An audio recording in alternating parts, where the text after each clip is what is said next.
Hi friends. Please subscribe and help me get my first 1,000 subscribers. It's one click for you, but for me it's a huge encouragement and motivation. Thank you to everyone who has already subscribed. I hope you enjoy this story. Let's go. Claire sat at the small kitchen island in their Manhattan apartment, her thumb mindlessly scrolling through her iPhone. She had been unemployed for exactly 2 weeks now. Quitting her last position at the boutique ad agency had been a grueling decision, but the toxic environment and the constant gaslighting from her creative director had drained every ounce of her spirit.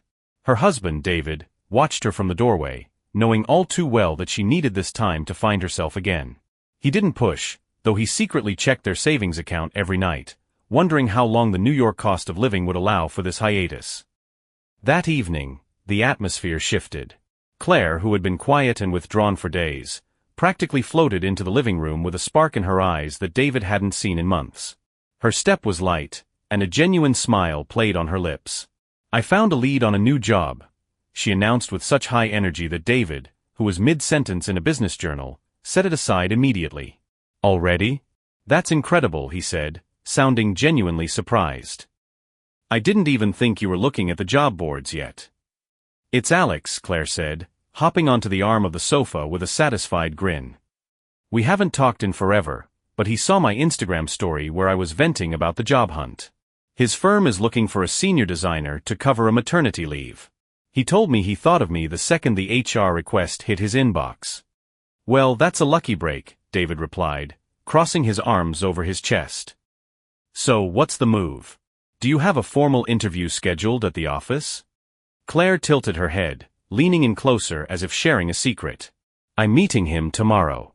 He suggested an informal dinner first, just to walk through the details and see if the culture is a fit." "A dinner?" David's eyebrows shot up. "That's a bit unconventional for a first touch, isn't it?" "It's just to catch up," she insisted, her smile never wavering. "He said he wanted me to feel totally comfortable with the team and the project before I had to sign any paperwork." David remained silent for a beat, his mind racing. Claire was clearly riding a high, but his own professional instincts were tinged with skepticism. Still, he didn't want to rain on her parade. She needed a win. "Fine," he said, letting out a long breath. "But if this isn't just a quick coffee, let's make sure you make an impression. If you want to look like a high-level creative, the venue should match the ambition." Claire's smile widened, clearly relieved by his support. "You always know the best spots, Dave. You pick. Somewhere that says, 'I'm the best they can hire.'" After their talk, David spent an hour scanning through his list of top-tier Manhattan spots. They rarely went out for fancy dinners on a random weeknight, but he settled on a sophisticated bistro in the heart of the city. It was a place with dim, amber lighting, leather booths, and an impeccable reputation for discretion and style. It was the kind of place that screamed professional success. "I booked a table at the Magnolia," he told her over a late-night snack. "You love the vibe there." Her eyes lit up instantly. "That's perfect, Dave. Thank you." The following day was a whirlwind of preparation. Claire spent hours curating her look. She cycled through half her wardrobe, asking David for his take on every silhouette, though his answers were mostly variations of, "You look stunning as always." Finally, she landed on a dark forest green silk wrap dress. It was professional, elegant, and hugged her figure in a way that felt confident but poised. "This is the one," she said, checking her reflection in the full-length mirror. "Are you sure the Magnolia is impressive enough?" "Claire, trust me," David said, leaning against the doorframe of their bedroom. "Anyone who passes on hiring you after a dinner at a place like that is out of their mind." They arrived at the restaurant exactly on time. Claire looked flawless, her confidence seemingly growing with every step she took on the sidewalk. David, despite his lingering gut feeling, felt a swell of pride. "I'll just hang back and wait for you in the car," he said as they reached the heavy oak doors of the restaurant. "No, come in with me," she said, unexpectedly catching his hand. "I want you there for the initial intro. Just for a second." David was caught off guard but didn't argue. They stepped into the dining room, where the low hum of conversation and the soft notes of a grand piano created an atmosphere of pure sophistication. Her friend Alex was already waiting at a corner booth. He stood up as they approached, offering David a firm handshake and giving Claire a warm, familiar hug. "Great to meet you, David," Alex said. Claire hasn't stopped talking about how much of a rock you've been. "I hope it was all good things," David replied with a polite, practiced smile. They took their seats, and the conversation began to flow easily. Alex was charming, quick-witted, and clearly well-connected, but David couldn't help but notice the way Alex's gaze lingered on Claire just a fraction of a second too long. It wasn't overt, but it was there, a subtle lingering attention that set David's teeth on edge. When the talk turned to the role, Alex explained that their agency focused on high-end creative content for luxury brands. "I'm certain Claire is the missing piece of the puzzle," Alex said, leaning in to emphasize her talent for visual storytelling. David stayed quiet, observing Claire as she navigated the conversation with effortless grace. She was in her element, her passion for design radiating off her in waves. At one point, Alex mentioned that the founding partner, James, might want to meet Claire personally. It was a small detail, but David's internal alarm bells went off. "James usually likes to vet the senior talent himself," Alex explained. "But don't sweat it. It's mostly a formality to make sure everyone is on the same page." Claire nodded, smiling, but David felt a cold knot of unease form in his stomach. He kept his mouth shut, unwilling to ruin the best night she'd had in weeks. When the check arrived, Alex insisted on paying, brushing off David's attempt to split it. They said their goodbyes at the valet stand, and Claire gave her friend an enthusiastic hug, thanking him for the opportunity. On the drive home, Claire was buzzing, talking a mile a minute about the projects she could lead and the new chapter starting for them. David nodded and smiled in all the right places, but deep down, he knew the game was more complicated than Claire realized. The next evening, David and Claire found themselves back at a cozy table at the Magnolia, this time waiting for the man himself. Within minutes, the front door swung open and a man in a perfectly tailored charcoal suit stepped inside. His gait was predatory and certain, his eyes sharp. This was James, the man who pulled the strings at Alex's firm.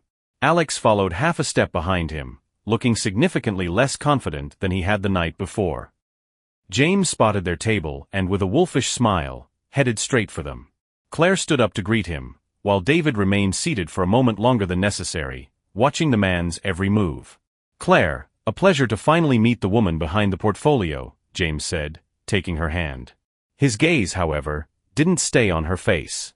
It swept over her from head to toe, lingering on her silhouette. "You look absolutely striking." "Thank you," Claire replied, her voice warm but her cheeks flushing slightly. "This is David, my husband." James turned toward David as if only just realizing he wasn't alone at the table. "David, good to meet you," he said with a thin smile, extending a hand. His grip was crushing, a classic power move. "Thank you for joining us." "The pleasure is mine," David replied curtly, never taking his eyes off James. Once they were settled, a server appeared instantly to take their order. James took command of the table, ordering a $200 bottle of vintage Cabernet without so much as asking for a preference. David bristled at the display of dominance, but he stayed silent. He was there to observe. The dialogue started smoothly enough. James spoke about the agency's expansion, their high-profile clients, and the critical need for a creative lead who could handle the pressure. Alex tried to chime in with technical details, but James kept him in the shadows. Claire listened intently, nodding and asking sharp, professional questions. She was clearly trying to prove she belonged. However, David noticed the shift. James gradually narrowed his focus until it was as if David and Alex didn't exist.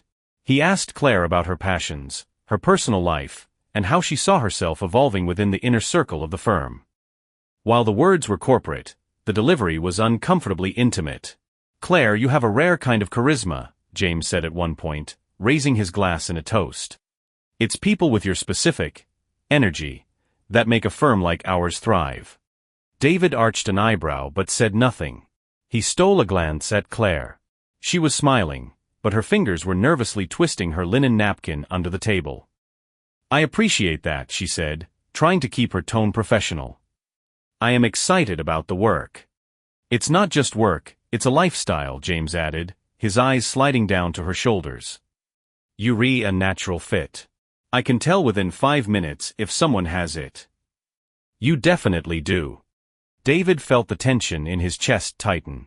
He wanted to cut through the flattery, but he wanted to see how Claire would handle it. He tracked James' every gesture, every micro-expression. When the main course arrived, James pressed further. We offer a lot of room for growth. We aren't looking for drones. We want ambassadors. People who can represent the brand at the highest levels. Claire, I think you exactly that person. Alex coughed, seemingly sensing the shift in the room. James, I think Claire is still just getting a feel for the workflow, he interjected, trying to pivot the conversation. Of course, James agreed easily, but he didn't look at Alex. But sometimes you see a person and you just know. My intuition has never steered me wrong. David finally broke his silence. Intuition is a great starting point, he said, looking James dead in the eye. But usually, it's better to let someone's performance on the clock do the talking rather than making a call over a bottle of wine. James looked at him, his eyes narrowing slightly before he broke into a grin. Point taken, David. We always give our people a chance to prove themselves. Sometimes my gut just points me in the right direction a little faster than most. The atmosphere at the table shifted immediately after that. The conversation became less suffocating, but David could still feel a heavy weight in his chest. As the dinner wound down, James suddenly turned his full attention back to Claire. I want you to meet the rest of the crew. It's vital for you to get a feel for our internal rhythm before you dive in. How about you swing by the office this coming Monday? Claire nodded with genuine excitement. Absolutely. I'd love to. When the evening finally wrapped up and they stepped out onto the sidewalk, James lingered for a moment, catching Claire's hand to thank her again for her time. We'll definitely be in touch, he said, that same calculating, appraising look never leaving his eyes. See you soon. David stood a few paces back, his arms locked across his chest, watching in silence as James disappeared into the Manhattan night. Once they were alone, he turned to his wife. Are you really sure you want to work for a guy like that? He asked. Claire looked at him, her expression a mix of confusion and defensiveness. Why wouldn't I? It's just a job, Dave, she said, her voice sounding firm, even if her eyes flickered with a brief moment of hesitation. David didn't push it further, but he kept his guard up. Over the first few weeks at the new firm, Claire became completely consumed by her work. It was as if her entire world had started revolving around the company's orbit. Her previous job, which had felt like a dead end she was desperate to escape, was now a distant memory. With every passing day in James' world, Claire grew more confident in the office, winning over the team with her creative pitches and relentless drive. But more than anything, she had quickly become the primary focus of James himself. He began taking her along personally on high-stakes business trips. And while Claire always maintained she wasn't the type to crave the spotlight, with every new flight and hotel booking, her dynamic with James felt increasingly loaded. The day they were scheduled to fly to Chicago, David felt the first real jolt of suspicion. He walked into the kitchen that morning to find Claire already up, prepping breakfast. Her face was unusually tight, her jaw set, and she seemed to be doing everything in her power to avoid meeting his eyes. She rambled on about the itinerary, clearly trying to bury the details under a mountain of small talk. Are you nervous about this one? He asked, stepping into her personal space. She quickly looked away, adjusting a plate. No, not at all. Everything's fine, she said, squaring her shoulders and forcing a bright, rehearsed smile. There's just a massive workload waiting for us in Chicago. I am just focused on getting through it. He gave a slow nod, but the knot of anxiety in his stomach wouldn't loosen. Over the last month, Claire had checked out of their domestic life. She was a ghost in their apartment, her mind always elsewhere, her conversations with him reduced to logistics and work updates. She rarely asked about his day anymore, and the quiet evenings they used to share on the sofa had been replaced by her late-night emails and hushed phone calls. Once Claire left for the airport, David was left with a crushing sense of uncertainty. He couldn't quite put his finger on what bothered him more, her flimsy excuses or the way she completely vanished from his life whenever she went on these consultations. In those moments, it felt like she was becoming someone else's version of Claire, and he was just a spectator watching his marriage drift away. He had tried to have a real conversation with her the night before she left, but she had shut him down before he could even start. David, seriously, it's going to be fine. I'll be on Slack, I promise, she said, zipping her Toomey suitcase with a sharp final click. Don't overthink it. But as soon as she was out the door, the tension became unbearable. That first week she was gone was a blur of dry text messages and brief, distracted phone calls. She wasn't the same. She would drone on about deliverables and client expectations, but the moment David tried to pivot to anything personal, she would suddenly have a bad connection or another meeting to run to. He noticed her tone becoming increasingly clinical and cold. Even when she was physically in the house, she felt like a phantom. It triggered a profound sense of isolation in him, and with every notification on his phone, he felt the tether between them fraying. During this time, his suspicions were fed by a strange encounter with Alex. It wasn't anything explicit, but the conversation left David's head spinning with unanswered questions. "Have you noticed the way James treats her?" Alex had asked out of the blue during a quick catch-up over coffee in Brooklyn. David frowned, trying to keep his voice steady. "What exactly are you getting at?" "Well, you know," Alex said, glancing over his shoulder to make sure the barista wasn't listening before leaning in. "James doesn't exactly hide the fact that he's a fan of hers. I overheard a few things when they were on that New York press run. She's moved up the ladder pretty fast, haven't you noticed?" David felt a sickening drop in the pit of his stomach.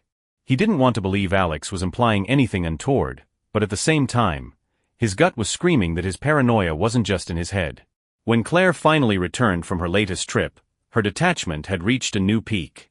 She got home late, and despite the fact that he had stayed up waiting for her, she didn't seem particularly happy to see him. She went straight for a shower, but with every movement, David felt the growing chasm between them. "How was the trip?" he asked, sitting at the kitchen table as she moved through the room, carefully avoiding his line of sight. Claire gave a thin smile that didn't reach her eyes. "Fine," she said, tossing her designer bag onto a chair. The usual grind. James was actually surprised by how quickly IV picked up the workflow. There it was again. Why was James surprised? Why was it so important for her to tell him that? The lightness that usually accompanied her stories about work had been replaced by a strange, brittle tension. "That's great," David said, trying to remain neutral even as his voice wavered. "You must be exhausted." She just shrugged. "Exhausted? Sure. But that's the industry. Projects, deadlines, constant travel. I am getting used to the pace." But nothing felt right. David could feel her answers becoming more evasive, more carefully curated. Her old transparency had been swallowed up by an obvious need to dodge any direct questioning. When she left again the following week for yet another essential summit, David was at a total loss. His mind was a storm of doubt, and his heart was heavy with dread. He began to feel that this was no longer about a career. Something was happening in the shadows, something he was being intentionally kept from seeing. The apartment felt hollow and silent when David returned from his own office. With Claire away on another junket, the silence was a constant reminder of the space she used to occupy. He dropped his briefcase on the entry table and wandered into the living room, his eyes falling on her MacBook Pro, left behind on the coffee table in her rush to get to the airport. Claire never left her tech behind. She was a control freak about her devices. Seeing it there felt like a lapse in her armor. He stared at it for a long minute. "I just need to know," he whispered to the empty room. He told himself he was looking for proof of her loyalty, something to kill the demons in his head. But as he opened the lid, he saw she hadn't logged out of her workspace. A messaging app was open to a group called Team D. The messages were a constant stream of office banter and project updates, but as he scrolled back through the history, his breath hitched. He saw a message from a guy named Eric. "That red dress she wore to the gala? Absolute killer. If I had a shot, I wouldn't miss it." David's jaw tightened. He remembered that red dress. He remembered her wearing it on the trip to Vegas, and his heart started hammering against his ribs. He kept reading. A guy named Tom had replied, "No kidding. She definitely knows how to play to the board members' tastes." But the message that truly gutted him was from James. "She has a talent for being the center of attention, especially in a room full of suits. With a figure and eyes like that, it's no wonder." The words were a physical blow. David's hands balled into fists, but he forced himself to keep going. The deeper he dug into the chat, the more toxic and unprofessional the environment became. He realized his wife wasn't just James' star employee, She was a topic of locker room talk and blatant objectification among her peers. Trembling with a mixture of rage and nausea, he scrolled further until he hit a link James had posted. It was accompanied by a brief, smug caption. Full review of the Chicago trip is in the folder. Great work on the engagement side of things, team. David's stomach turned. He clicked the link, and a cloud storage folder opened, filled with dozens of video files. He hesitated for a split second, then clicked the first one. The screen flickered to life, showing a dimly lit conference room. The camera was steady, pointed at the center of the room where Claire was sitting, with James leaning over her shoulder. At first, it looked like a standard late-night strategy session, spreadsheets on the screen, coffee cups everywhere. But as the footage rolled, the professionalism evaporated. Claire was left alone in the boardroom with James, their chairs pulled so close they were practically sharing the same space. David felt a sickening jolt of tension, as if he were standing right there in the corner of the room, an invisible witness to his own betrayal. He couldn't look away. James was leaning in, murmuring something directly into her ear. His lips were far too close for anything resembling a professional briefing. Claire didn't pull back. Instead, she smiled, tilting her head toward him in a way that looked devastatingly natural yet terrifyingly deliberate. In the next clip, she was perched on the edge of the mahogany conference table, her legs swinging slightly, while James stood directly in front of her. He had his hands planted on the table on either side of her, effectively boxing her in. She was laughing, but the sound, even through the tinny laptop speakers, rang hollow and forced, like she was trying to convince herself this was still part of the game. Then, James leaned in further. David watched, frozen, as the man's hand slid slowly onto Claire's thigh. She didn't flinch. She didn't push him away. She just looked at him, her eyes clouded with something David couldn't recognize, a mix of fear perhaps or a newfound, dangerous ambition. No. David whispered, his voice cracking as he stared at the glowing screen. Suddenly, the video went quiet. The camera seemed to zoom in, capturing every excruciating detail, the slight tremble in her hand, the tilt of her chin, and that look in her eyes. James whispered something else, the words lost to the shadows of the room. Then, she leaned into him. The space between their faces vanished entirely. David tried to look away, but his body wouldn't obey. His heart was hammering against his ribs like a sledgehammer. Just as the scene threatened to cross a final irrevocable line, David slammed the laptop shut with such violence that the plastic casing groaned. His hands were shaking uncontrollably. Everything he had just seen felt like a fever dream, yet it was undeniably real. Those files were a digital paper trail of James' predatory behavior and his blatant abuse of power. But the part that cut the deepest was Claire. She hadn't tried to stop him. Maybe she wasn't leading the charge, but her silence, her lack of resistance, spoke volumes. David stood up from the sofa, a wave of cold fury and pure desperation crashing over him. It was crystal clear now. This wasn't just a career move or a high-pressure environment. Claire had let this go too far. David knew he had to act, but the how was still a blurred mess in his mind. He couldn't let this destroy their lives without a fight. Taking a jagged breath to steady himself, he decided his first move had to be Alex. The friend who had opened this door in the first place was the only lead he had to what really went on behind those glass office walls. David pulled out his phone and dialed Alex's number, waiting through 4 long rings before the other man picked up. "Hey Alex," David started, forcing his voice to stay level even though his insides were vibrating. "We need to talk. I've got some questions about the firm. About Claire's role." "Sure," Alex replied, sounding caught off guard. "Everything okay, man? You sound a little wired." "I'm fine for now. I just need some clarity. Can you meet me tomorrow evening?" "Yeah, all right. I'm free," Alex agreed.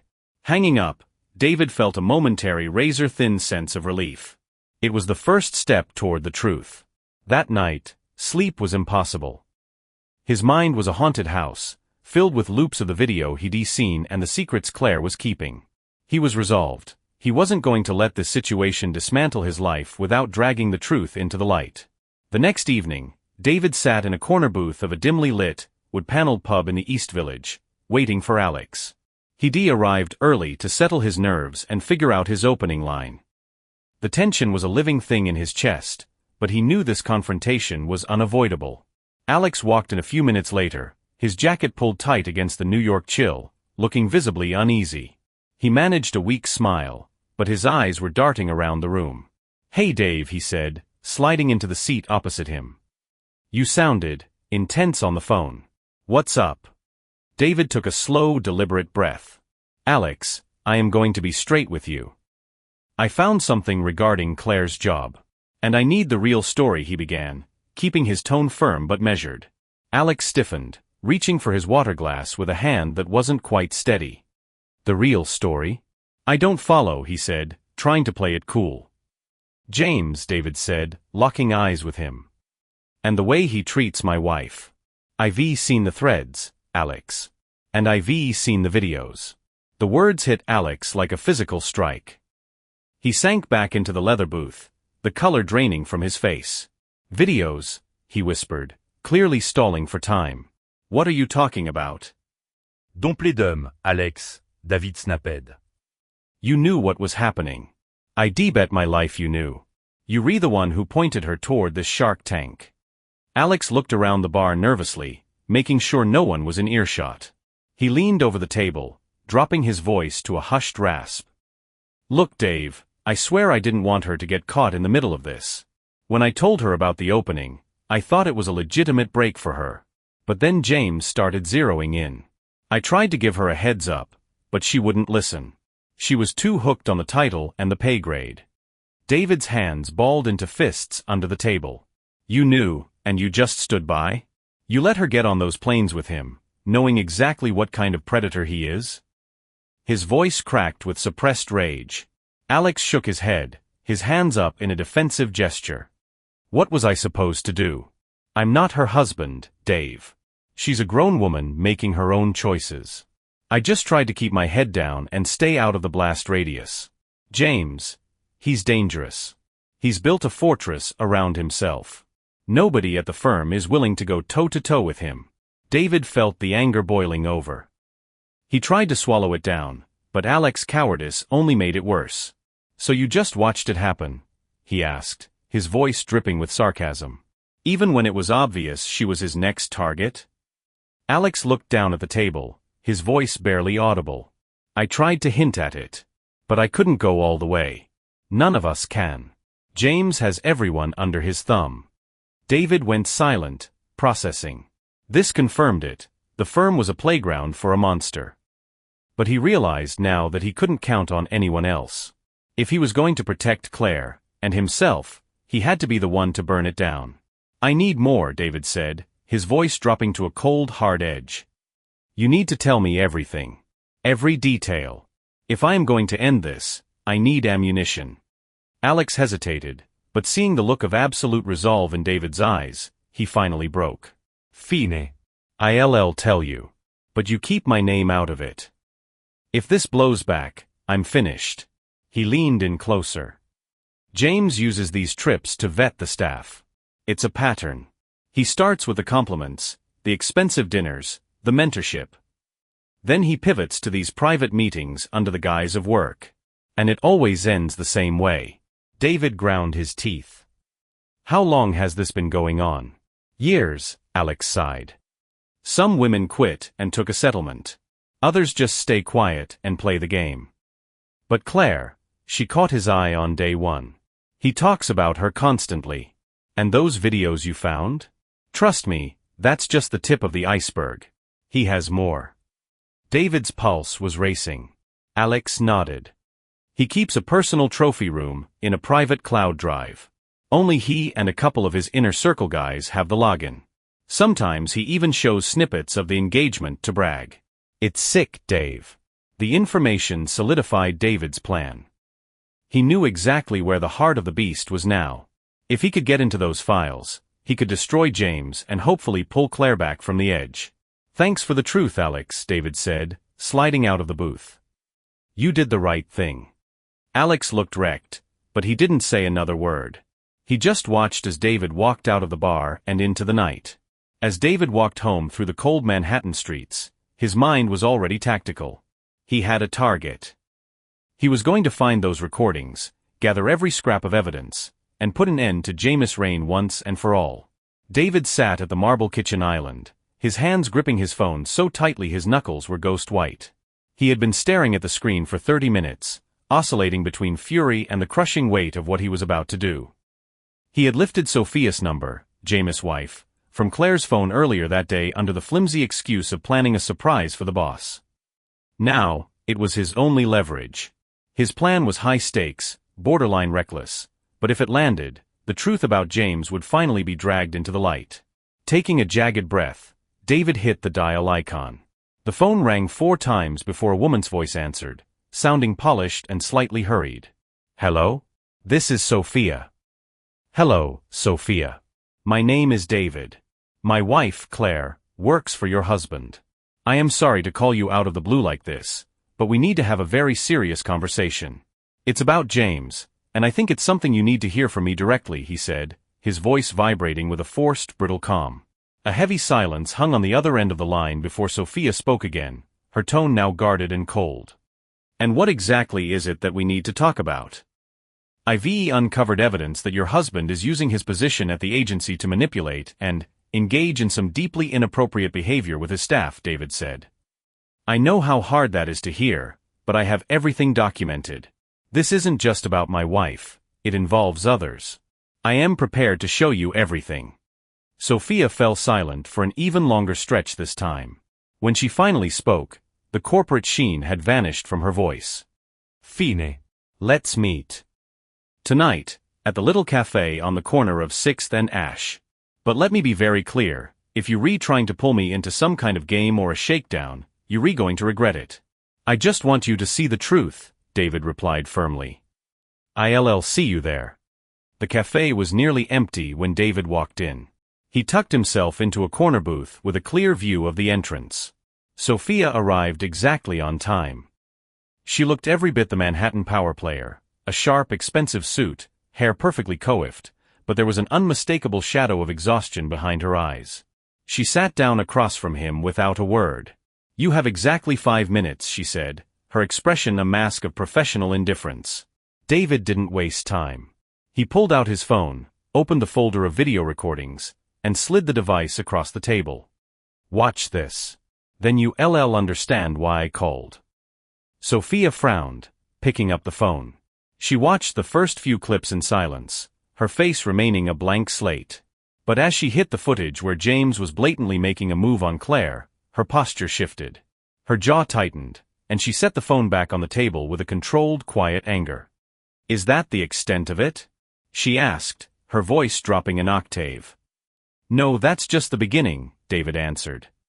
"I have the Slack logs, the emails, and more videos. They prove that James has a systematic pattern of abusing his authority. I am sure you've had your suspicions before." Sophia narrowed her eyes, her lips pressing into a thin, hard line. "I knew he had wandering eyes," she admitted, looking down at her hands. "But I didn't think he was arrogant enough to leave a digital trail." "It's not just about his arrogance," David said, leaning in. "It's about how many women he's burned through while playing these games. It's about the lives he's dismantling. I want it to stop." Sophia sat in silence, staring at the scarred wooden table. Finally, she looked up, her gaze icy and focused. "What do you want me to do?" "You have a seat at the table," David said. "You have the influence to take this to the board of directors. If this reaches the shareholders, he won't just be fired. His reputation in this city will be finished." Sophia let out a slow, calculated breath. "Fine," she said. "I'll handle it. But don't mistake this for a favor to you or your wife. I am doing this for myself." He finally stepped over a line he can't uncross. Over the next few days, Sophia moved with surgical precision. She bypassed the agency's internal HR and went straight to the board, presenting the videos and the message logs as part of a formal ethics complaint. A scandal of that magnitude in a New York agency is a death sentence. The executive team tried to contain the blast, but the evidence was too damning. By the next morning's emergency meeting, James was escorted out of the building. His career was over in 24 hours. Claire found out while she was at her desk. When she finally made it home that evening, her face was flushed with a mixture of shock and incandescent rage. She slammed the front door so hard the frames on the wall rattled. Are you serious right now? She screamed, throwing her leather tote onto the floor. You literally torched my career. I protected you, David said, standing up to meet her halfway in the living room. Do you not see what he was doing? Do you not realize how he was using you? You have no idea what that job meant to me, she shouted, her voice breaking. You never believed in me. You just couldn't handle the jealousy. This isn't jealousy, Claire. It's the truth. He was grooming you, just like he groomed all the others. His voice was sharp, but he didn't raise it. If you can't see that, then you're completely blinded by the title. She shook her head, her eyes brimming with tears of frustration. You ruined everything, David. Every single thing, she whispered, before storming into the bedroom and slamming the door behind her. David stood alone in the quiet apartment, staring at the closed door. He knew he had done what was necessary, but the cost was starting to feel astronomical. Her accusations were still ringing in his ears. After 10 minutes, he walked to the bedroom and gave a soft, hesitant knock. Claire, he started, trying to keep his voice steady. We need to talk. I never wanted it to end up like this. Go away, David, her voice muffled through the wood, sounding hollow and spent. I have nothing left to say to you. He leaned his forehead against the doorframe, closed his eyes, and took a breath. Then, he turned the handle and walked in anyway. Claire was sitting on the edge of the king-sized bed, her head buried in her hands. Her shoulders were shaking, but she wasn't crying anymore. She just looked drained. You just had to go too far, she said, not looking up. I could have handled it. That was my career, my life. You burned down everything I worked for. Handled it? David's voice grew harder. You think that was a career path? It was a trap, Claire. He didn't see you as a creative lead. He saw you as an acquisition. He built himself up by dragging people like you into the mud. She snapped her head up, her eyes blazing. And it never occurred to you that I knew exactly what the stakes were? She yelled. That it was my fight to win, not yours? You made the executive decision for me, David. You decided you knew better. You decided you had the right to hijack my life. You honestly think I did this out of ego? He stepped closer, his face tight with emotion. I watched you slowly slip away. You weren't yourself anymore, Claire. I was trying to save you because I love you. Love? She let out a bitter, jagged laugh. That's not love. That's control. You always need to be the one holding the leash. My job, my choices, my entire life. No, he shook his head, the anger giving way to a deep, aching hurt. It wasn't about control. It was about making sure you didn't become another one of his casualties. He would have broken you, Claire. Maybe you can't see that tonight, but you will one day. She stood up, brushing past him to stand by the window, staring out at the Manhattan skyline. After a long silence, she spoke softly. You didn't even give me the chance to figure it out on my own. You just pulled the rug out from under me. He watched her silhouette against the city lights, feeling the distance between them grow into an ocean. And if I hadn't? He asked, his voice cracking. Would you have walked away? Would you have said no when he took the next step? Would you have actually protected yourself, Claire? She didn't answer immediately. Her shoulders slumped. I don't know, she whispered. But it should have been my choice, not yours. David took a step toward her, but stopped himself from reaching out. Claire, I never wanted to hurt you, he said. I just wanted you to be safe. I wanted that man to lose his power over you. Over everyone. She turned back to him, her eyes shining with tears. But you destroyed me in the process, Dave. My reputation, my standing. I am a pariah now. People will be whispering about this for years. I can never go back to that world. He went silent. She was right. His actions, though born from a desperate need to protect her, had leveled the life she'd built. He looked down at the floor, realizing there might not be a way to fix the wreckage. If you want to leave, he said quietly, I'll understand. But I'd do it all over again. Because for me, the only thing that mattered was not losing the real you. Claire didn't say anything for a long time, her breathing finally evening out. She turned away from him, sat back down on the bed, and stared at the floor. I am just tired, Dave, she whispered. Just leave me alone for tonight. He opened his mouth to say more, then thought better of it. He slowly walked out of the room, leaving her in the dark, and gently clicked the door shut behind him. The morning arrived with an eerie, heavy silence. David was up early, as was his habit, and went down to the kitchen to start a pot of coffee. Claire, who was usually already scrolling through her emails or jumping on a West Coast call, was still upstairs. He didn't think much of it until he heard her sharp, hurried footsteps on the hardwood stairs, signaling that something was very wrong. She appeared in the kitchen doorway, hair unbrushed, eyes bloodshot and swollen, her face a jagged mask of rage and desperation. In her hands, she was white-knuckling his Patagonia jacket. "Here!" she barked, throwing the jacket onto the floor at his feet. "Take your things and get out. Now." David froze, his ceramic mug halfway to his lips. Her voice was sharp, nearly a scream. "Claire, what is this? What's going on?" he asked, trying his best to keep his tone level. "What's going on?" She stepped toward him, her eyes flashing. "You really going to ask me that? You torched my life, David. You made a public spectacle out of me, and now you just walking around here like it's a normal Tuesday? I torched your life." David's voice hardened. "I was trying to shield you, Claire. You saw the evidence. You knew what James was. James. She cut him off, her voice reaching a fever pitch. "Stop hiding behind that knight in shining armor bullshit. You just wanted to feel like a hero, but all you did was burn every bridge I had in this industry. My reputation is radioactive. Nobody in this town will even take my call anymore." David set his mug on the counter and turned to face her fully. "Claire, let's be real for a second. You knew exactly what he was doing. You knew it was predatory, but you leaned into it. You can't pin this on me just because I blew the whistle." She moved closer, her fingers digging into the edge of the kitchen island so hard her nails turned blue. She was shaking. "You always have to be the one making the executive decisions, David. Always." Her voice trembled with a mix of fury and tears. "This was my life, my career, my mistakes to make. But you robbed me of everything, even the chance to fix it on my own terms." He felt a surge of anger rising in his chest, but he forced it back down. He took a slow, deep breath. "Claire, are you honestly telling me I was supposed to just stand back and watch you get used? Are you serious?" "Yes," she screamed.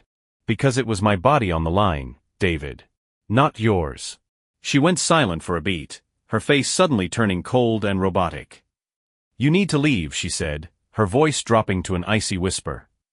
"I can't even stand the sight of you. You've done enough." David shook his head, unable to process what he was hearing. "You actually kicking me out? After everything I did to keep us together?"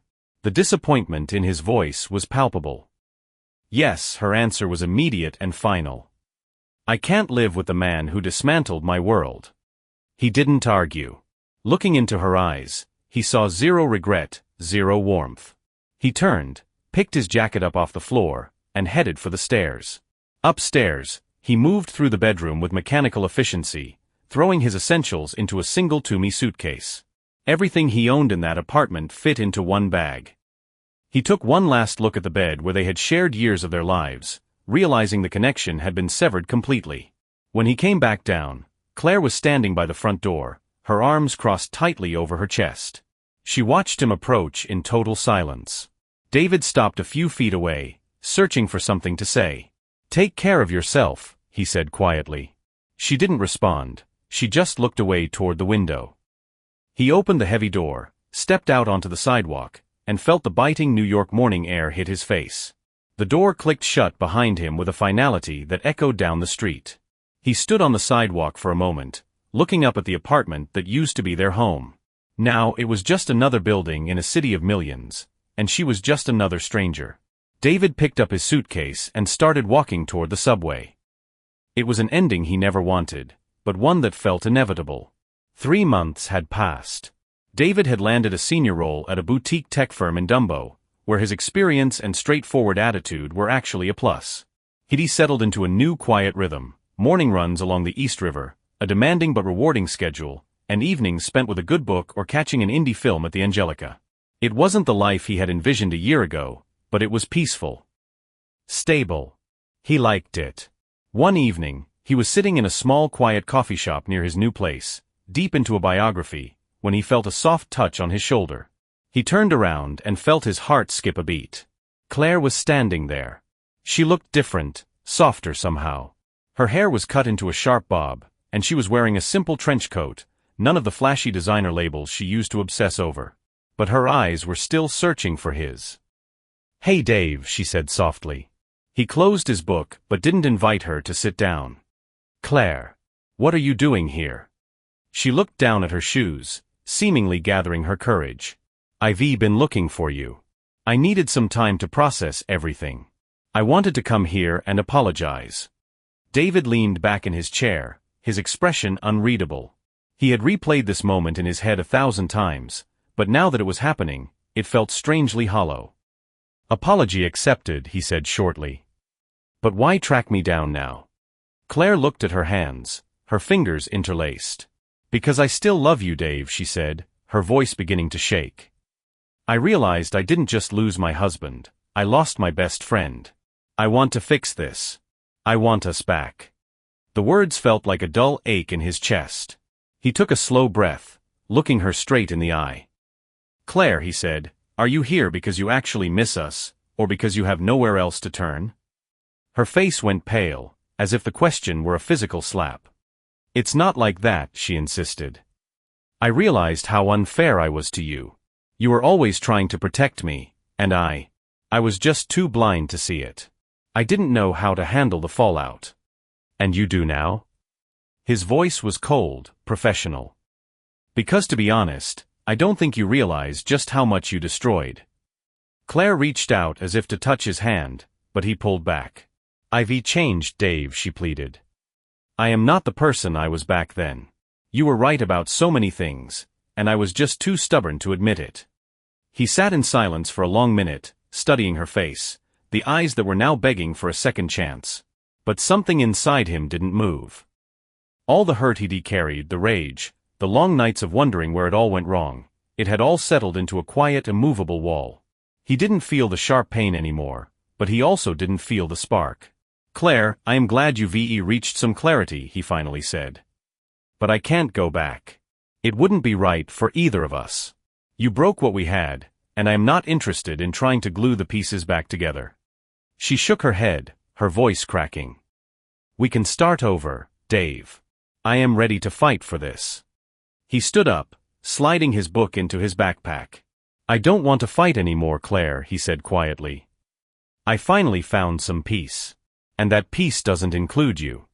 Her eyes filled with tears, but she didn't try to stop him this time. He gave her a small final nod and walked out of the shop. As he stepped onto the street, the cool evening air felt like a reset. He walked home through the city lights, realizing for the first time in a very long time that he was finally truly free. And that concludes our story today. Thank you for watching to the end. If you liked it, please give it a like and leave a comment. Also, we are always happy to discuss any comments you may have. See you in the next video.